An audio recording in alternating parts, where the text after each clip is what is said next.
Khalilur Rahman ini lebih tinggi daripada Habibur Rahman. Jadi Rasulullah Habibullah dan Khalilullah juga. Nah demikian juga Nabi Ibrahim juga adalah Khalilullah, Khalilur Rahman. فنقول على نبينا صلى الله عليه وسلم حبيب الله ونقول عنه أيضا خليل الله. Jadi Rasulullah itu adalah Habibullah dan Khalilullah. ثم بعد هذين النبيين الكريمين أفضلهم نبينا صلى الله عليه وسلم فهو خير الأولين والآخرين وخير ما خلق رب العالمين. Tadi dua yang terbaik Nabi Muhammad dan Nabi Ibrahim. Kemudian di antara mereka berdua juga yang terbaik kemudian adalah Rasulullah Muhammad SAW. Jadi Nabi dari seluruh Rasul secara mutlak yang terbaik adalah Rasulullah Muhammad SAW. ثم بعده بعد الأنبياء يأتي الصديقون. بعد الأنبياء يأتي الصديقون. درجة الصديقين بعد درجة الأنبياء. Yang paling tinggi tadi tingkatan para hamba dalam masalah agama adalah para nabi. Kemudian tingkatan berikutnya adalah as-siddiqun.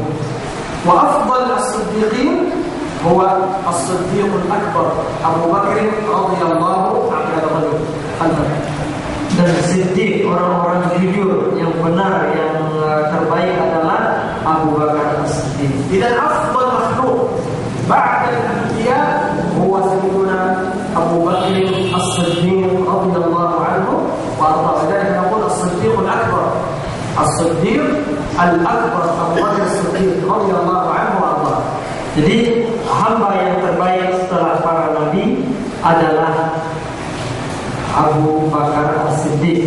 Oleh karena itu kita katakan tadi As-Siddiq Al-Akbar, artinya Siddiq yang paling besar, paling dialah tokoh paling utamanya para Siddiqin. ثم بعد ذلك من يأتي بعد الصديقين؟ Setelah Siddiqin siapa lagi? بعد الصديقين الشهداء. Asy-syuhada. بعد الأنبياء ثم الصديقين ثم الشهداء بعدهم. وهذه منزلة عظيمة للشهداء. نعم. Jadi setelah tadi tingkatannya adalah para nabi dan rasul, berikutnya adalah para siddiqin. Setelah para siddiqin adalah para syuhada atau orang-orang yang mati syahid. ثم بعد الشهداء في الفضل من يأتي؟ الصالحين. الصالحين بعد الأنبياء وقد جمعهم الله تبارك وتعالى في القرآن الكريم.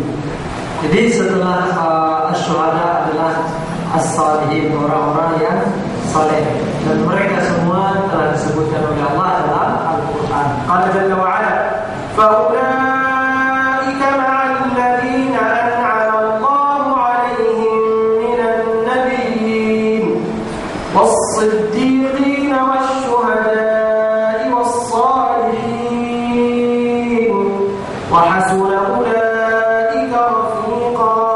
Allah azza wa jalla bayyana hadhihi darajat fil Qur'an al-Karim.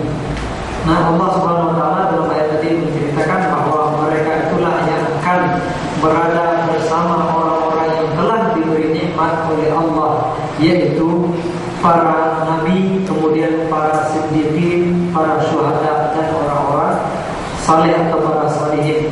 Dan mereka itulah pendamping atau kawan-kawan atau teman yang terbaik. وهؤلاء الصالحون منهم السابقون ومنهم أصحاب اليمين ومنهم بعد ذلك الذين ظلموا أنفسهم بالذنوب. منهم السابقون وأصحاب اليمين ثم بعد ذلك الذين يظلمون أنفسهم بالذنوب والمعاصي. Kemudian orang-orang salihun itu siapa saja? Para salihan, orang-orang saleh, mereka adalah as-sabiqun, al-awwalun, orang-orang yang pertama sekali masuk Islam. Kemudian ashabul yamin, kemudian kelompok ketiga adalah orang-orang yang menzalimi diri mereka. الذين يقصرون في بعض الواجبات ويفعلون بعض المحرمات. Maksudnya mengapa mereka dianggap menzalimi diri sendiri? Karena tidak sempurna mengerjakan beberapa kewajiban dan pernah melakukan beberapa maksiat. maksiat pada Allah.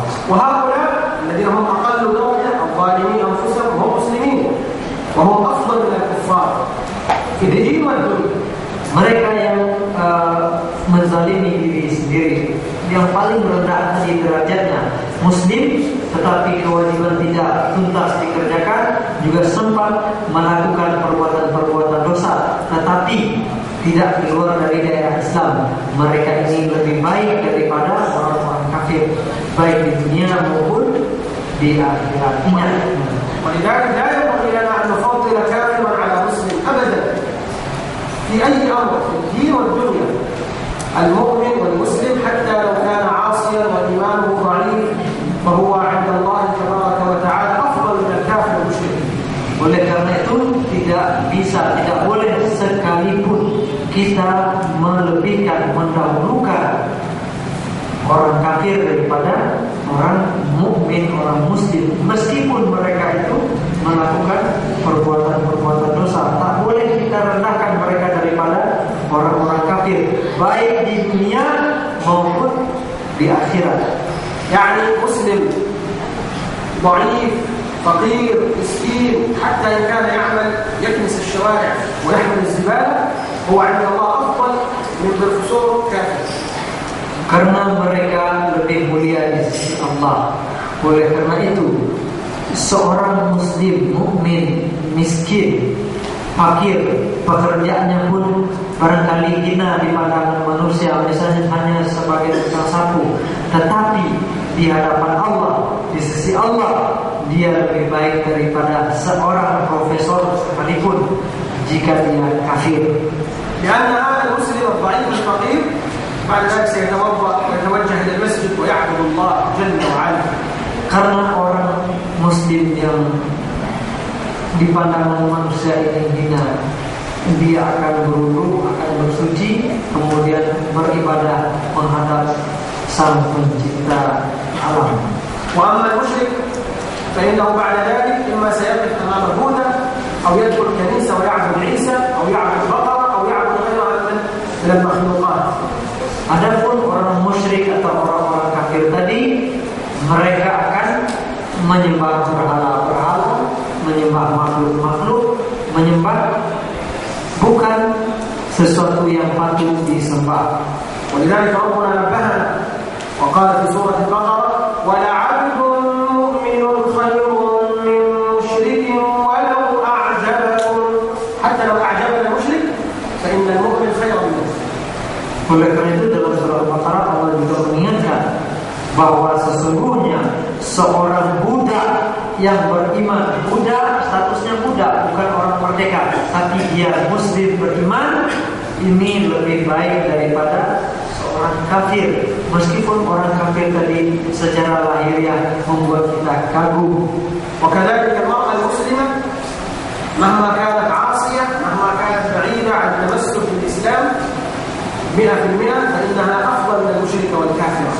Demikian juga dengan wanita, meskipun dia tidak tuntas atau tidak sempurna berpegang dengan agamanya ini, tetap melakukan dosa, namun demikian selagi dia tetap sebagai muslim dan imannya terjaga dengan baik, dia lebih baik daripada orang dari wanita kafir, bagaimanapun hebat mereka. قال الله جل وعلا ولا أمة مؤمنة خير من مشركة ولو أعجبتكم. Karena Allah Subhanahu wa taala juga berfirman bahwa sesungguhnya seorang budak perempuan yang beriman lebih baik daripada seorang wanita musyrik, walaupun membuat kita atau membuat kamu semua kagum. إذا الله جل وعلا فضل بعضنا على بعض في الرزق وفي الدين وفي العقل. هذا ملك وهذا مملوك وهذا وزير وهذا عالم وهذا جاهل. Jadi Allah Subhanahu wa taala melebihkan sebagian hamba daripada yang lain, baik dalam urusan rezeki, urusan akal dan nalar mereka, demikian juga tentang agama mereka. Ada di antara manusia ini memiliki kecerdasan lebih luar biasa, maka ini menjadi raja, ini menjadi rakyat biasa, ini menjadi ilmuwan dan lain sebagainya macam. وكذلك الله عز وجل فرق بيننا حتى في الآجال. فمن الناس من يموت في بطن أمه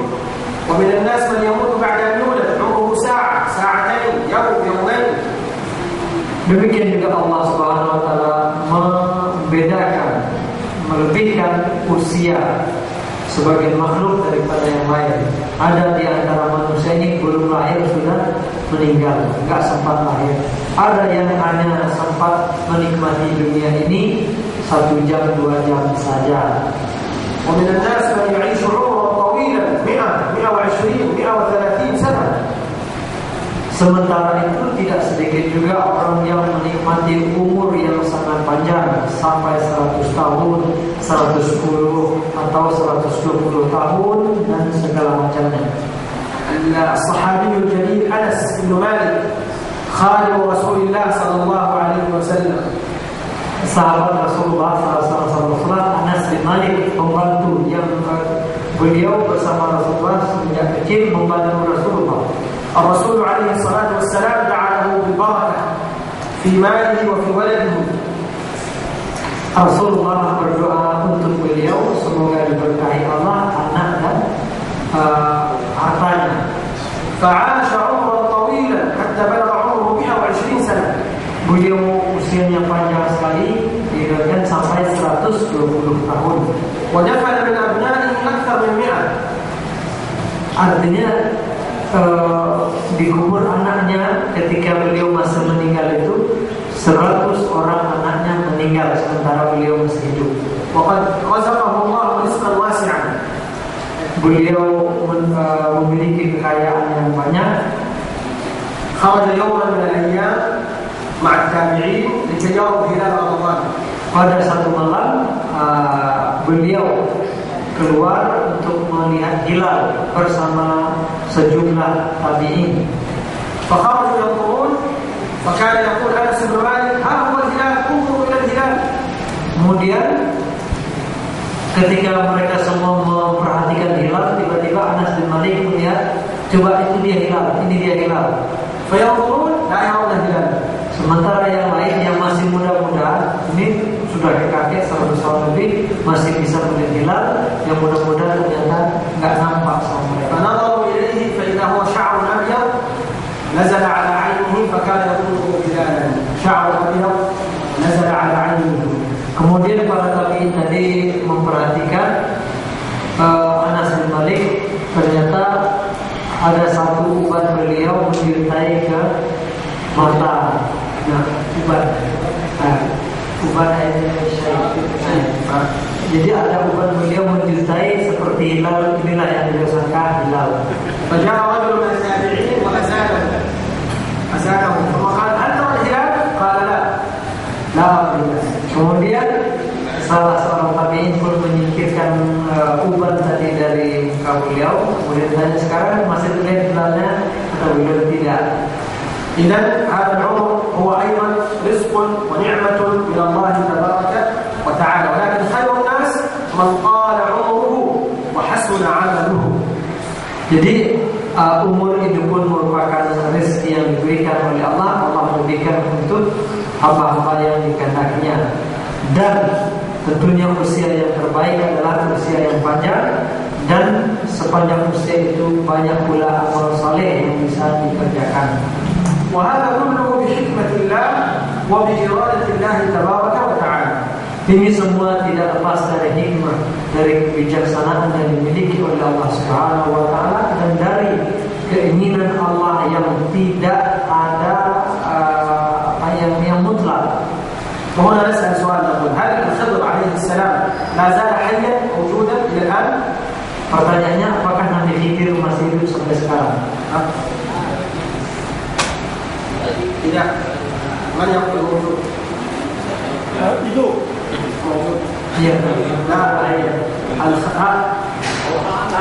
موجود. الله أعلم. موجود. موت. موجود. موت. هذا رأيته. طيب سنقول للذين يقولون الخضر ما زال حيا. الذين يقولون الخضر ما زال حيا. لماذا لم يأتي إلى النبي صلى الله عليه وسلم ويبايعه؟ Jadi ada yang mengatakan bahwa Khidir sampai sekarang masih hidup, karena kan usia itu kan Allah yang menentukan. Jadi bisa saja Khidir itu sampai sekarang masih hidup. Nah, jadi kemudian yang harus kita tanyakan kemudian adalah kalau betul Khidir itu masih hidup sampai sekarang, artinya kan pada saat Rasulullah ada beliau masih hidup. Kenapa tidak datang menjumpai Rasulullah dan menyatakan masuk Islam? Hal jahada ma'a Rasulillah sallallahu alaihi wasallam fi ghazwati Badr? Apakah Khidir juga ikut berjihad bersama Rasulullah dalam perang Badar?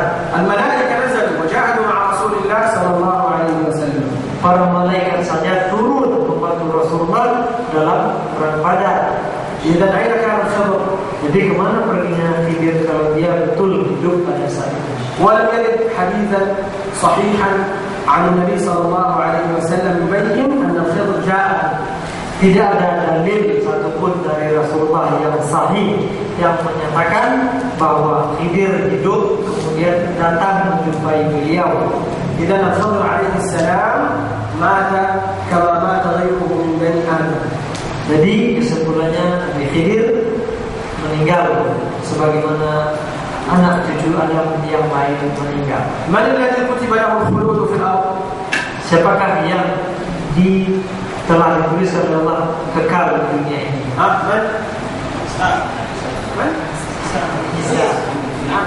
Iblis. Faqat Iblis huwa alladhi a'tahu Allah tabaraka wa ta'ala wa'dan annahu la yamut ila yawm al-qiyamah. Jadi hanya iblislah yang telah diberi janji oleh Allah secara jelas, secara terang, ada dalilnya bahwa dia akan terus hidup sampai hari kiamat. لأنه بسبب الذين يقولون الخضر ما زال حيا أصبح كل يوم يأتي رجل يقول رأيت الخضر البارحة وقال لي كذا وعلمني هذا الذكر وأعطاني هذا الكتاب. Mengapa ini masalah Khidir ini kita singgung? Karena banyak orang mengatakan dengan alasan Khidir masih hidup bahwa barusan saya ketemu dengan Khidir, kemudian dia mengajarkan zikir ini, memberikan buku ini, pelajari ini. Nah, banyak itu terjadi. وبهذه العقيدة عقيدة الخضر ما زال حيا تستمر البدع في المسلمين. Kemudian dari keyakinan ini juga bahwa Nabi Khidir masih hidup, maka tersebar dan semakin bervariasilah bid'ah-bid'ah yang muncul dalam masalah ibadah di kalangan umat Islam. لماذا لم يرى الخضر الصحابة والتابعون وأئمة الإسلام؟ Nah, mengapa para sahabat dan ulama-ulama kita terdahulu tidak berjumpa dengan Khidir? Bukankah mereka lebih baik daripada kita? وإنما في الزمن المتأخر أصبحوا يقولون رأيت الخضر وجاء الخضر وحضر معنا وكلها لا تصح ولا ينبغي أن نعتقد بهذه العقيدة. Lalu tiba-tiba pada zaman ini di mana kerusakan sudah merajalela, tidak seorang pun yang sampai pada derajat kesalehan para sahabat kemudian mengaku berjumpa dengan Khidir. لعلنا نقف عند هذا القدر لأن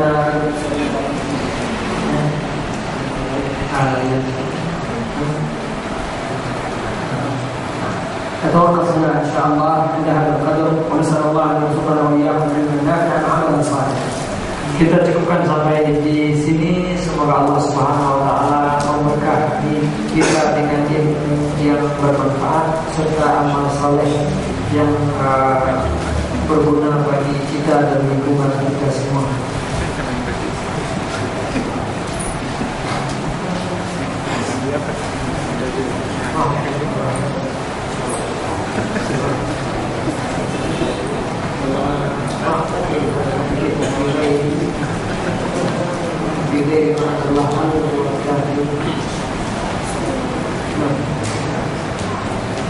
Nah, soal pertama, apa hukumnya demonstrasi?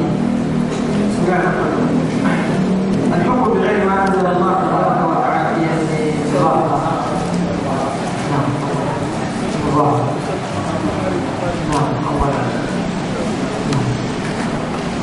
حكم المظاهرات. الإسلام طبعا بين لنا طريقة إنكار المنكر، طريقة إنكار المنكر.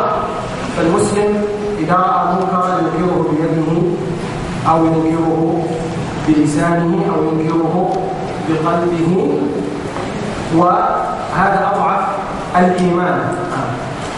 فالمسلم إذا رأى منكر ينكر. أما خروج وإفساد وتكسير، هذا كله ليس من طريقة الإسلام والمسلمين، ليس من طريقة الإسلام والمسلمين. Di antara ajaran yang paling fondasi atau paling mendasar dalam Islam adalah ingkar munkar. Jika ada kemungkaran terlihat, maka harus kita ingkari atau kita cegah. Bagaimana caranya? Jika bisa dengan perbuatan, dengan tangan dan kekuasaan itu yang kita lakukan. Tak bisa kita cegah langsung dengan perbuatan, dengan perkataan kita sampaikan. Tidak mampu juga dengan hati, dan itu adalah selemah-lemah iman.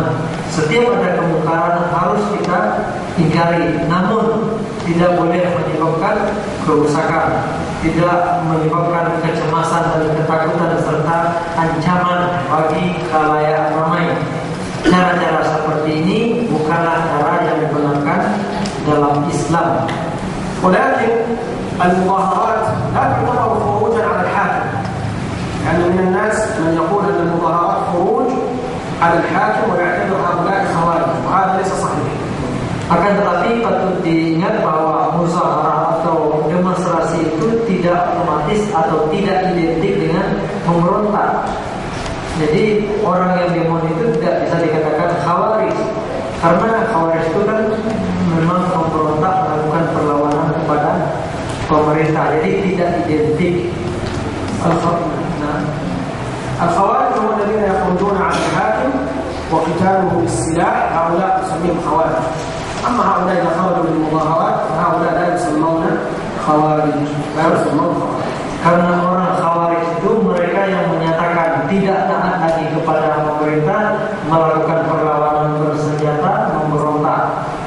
Sementara orang-orang demonstrasi, mereka kan tidak melakukan itu semua, hanya menyampaikan aspirasi mereka. Oleh karena itu mereka tidak bisa disebut, tidak dapat disamakan dengan orang-orang khawarij. ومن العلماء من يرى أن المظاهرات التي يفعلها الناس من شدة الظلم ومن شدة الجور الذي يجدونه من حكامهم، يرون أن هذا يعود إلى عرف البلد، لأن بعض البلاد تجيز هذا الأمر من القانون، يجيز ولي الأمر أن الناس تخرج في مظاهرات سلمية، فبعض العلماء يقول هذا يعود إلى العرف. Kemudian di antara ulama ada juga yang berpendapat bahwa demonstrasi yang dilakukan oleh masyarakat karena tekanan terlalu kuat atau kezaliman yang sudah luar biasa yang dilakukan oleh penguasa, ini berpulang kepada kebiasaan atau undang-undang yang berlaku di negara-negara tersebut. Jika memang peraturan negara itu membolehkan, maka ini tidak disebut dengan ini artinya dibolehkan. Ini kembali kepada kebiasaan yang berlaku serta undang-undang yang berlaku di negara-negara tersebut. Ini pendapat sebagai ulama. ولكن النبي صلى الله عليه وسلم والإسلام بين لنا كيف نتعامل مع الحاكم الظالم. Akan tetapi yang harus kita ingat juga, Islam dan Rasulullah telah menunjukkan, memberi bagi kita bagaimana bermuamalah, berinteraksi, bersikap kepada pemimpin yang zalim. وذلك بأن نصبر وندعو أن الله عز وجل يصلح حالنا وحال الحاكم. Yaitu dengan bersabar dan berdoa kepada Allah, semoga Allah memberikan kesabaran kita, kemudian memperbaiki kondisi kita dan kondisi para pemimpin kita. لأنه ليس دائما المظاهرات تأتي بخير، قد تأتي أحيانا بشر عظيم. Karena demonstrasi itu tidak selalu mendatangkan kebaikan, bahkan tidak jarang justru menyebabkan kerusakan dan bencana yang lebih besar. لماذا؟ لأن بعض المخربين المفسدين يندسون بين الناس. Karena demonstrasi itu sangat rawan disusupi oleh orang-orang yang memiliki keinginan atau itikat buruk. فالواجب على المسلمين أن ينكروا هذه المنكرات بالطرق الشرعية التي وردت في الكتاب والسنة. Oleh karena itu wajiblah bagi setiap muslim untuk mengingkari kemungkaran yang terjadi dengan cara yang sesuai dengan Al-Quran dan Sunnah. Allah hukum bilairi ma Apakah berhukum dengan selain hukum Allah adalah kafir? الحكم بغير ما أنزل الله كما قال العلماء له درجات، فمن يحكم بغير ما أنزل الله ويرى أن حكمه أفضل من القرآن هذا كافر. Sebagaimana kita ketahui bahwa berhukum dengan selain hukum Allah itu ada tingkatan-tingkatannya. Demikian ulama menerangkan. Pertama, jika mereka yang berhukum memakai hukum selain hukum Allah, kemudian menganggap hukum inilah yang lebih baik, lebih utama daripada hukum Allah, berarti dia kafir. أو الذي يقول أن حكم الله لا يصلح في هذا الزمان، لا يصلح، لا بد أن نحكم بقانون آخر، لأن الشريعة الإسلامية في هذا الزمان لا تنفع، هذا أيضا يكون كافرا. Atau orang-orang yang mengatakan bahwa hukum Allah tidak sesuai lagi, tidak relevan lagi dengan zaman, harus ditinggalkan. Demikian juga dia sudah masuk ke daerah kekafiran. أو الذي يقول أن حكمه مساوي لحكم الله، سواء حكمنا بالشريعة أو حكمنا بحكم القانون هم سواء، هذا أيضا يكون كافر. Demikian juga orang mengatakan bahwa hukum yang kita ciptakan sama dengan hukumnya Allah turunkan, ini sama saja, tak ada bedanya, sama bobot dan mutunya sama, itu membuat orang-orang seperti ini menjadi kafir. وأخيرا الذي يحكم بغير ما أنزل الله إما شهوة في نفسه ولكنه يقر أن حكم الله أفضل وحكم الله أحسن وحكم الله أكمل، ولكنه شهوة وظلما في نفسه يحكم بغير ما أنزل الله، هذا لا يكون كافرا وإنما فعل كبيرة.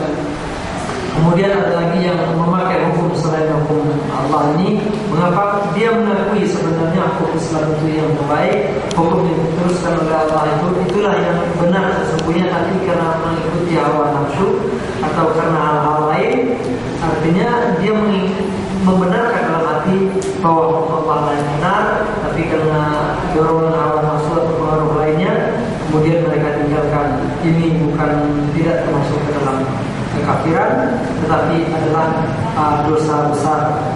إذن لا نحكم عليه إلا بعد أن نعرف لماذا لا يحكم بشرع الله.